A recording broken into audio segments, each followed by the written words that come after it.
الحمد لله. قول لي عملت ايه في العربيه بتاعتي يا ابو حميد؟ مكنه الازاز كانت بتترس بسبب الترس الداخلي اللي جوه، غيرناه وفكناه والدنيا اتظبطت مع وحده الرفع ومع كله. غيرت ايه بقى؟ غيرنا الترس بتاع الموتور. ورينا اشوف.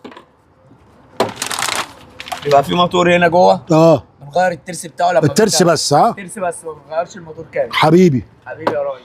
طب ليه ما غيرتش الموتور كامل؟ عشان حرام اغير لك موتور عشان حته ترس. الموتور بكام بقى؟ الموتور بيعمل 500 جنيه. يا لهوي. ركب الفرش يا عم بتاع العربيه. ماشي يا راجل. والترس ده بكام بقى؟ كام يا اسطى؟ حساب مع الله. طالما قلت من غير فلوس يبقى تحسبه 1000 جنيه صح؟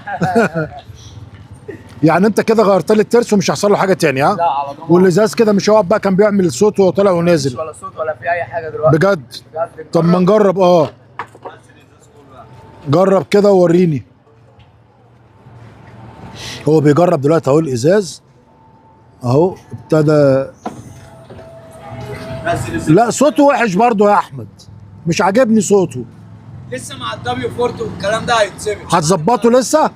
حبيبي يا احمد شكرا يا احمد. عايزين تظبط لي الدنيا كويس. ها ماشي يا احمد؟ ماشي يا راجل. تظبط الدنيا كويس. ارفع كده يا احمد الازاز، ارفع كده، دوس جامد كده. ماشي حلو حلو حلو حلو حلو. تسلم ايديك زي الفل. شكرا شكرا يا احمد. شكرا لله. شكرا يا حبيبي. هطلع الفيديو ده بقى هنعلنه وتتفرج على نفسك فيه. ماشي اتفرج. حبيبي. حبيبي يا باشا.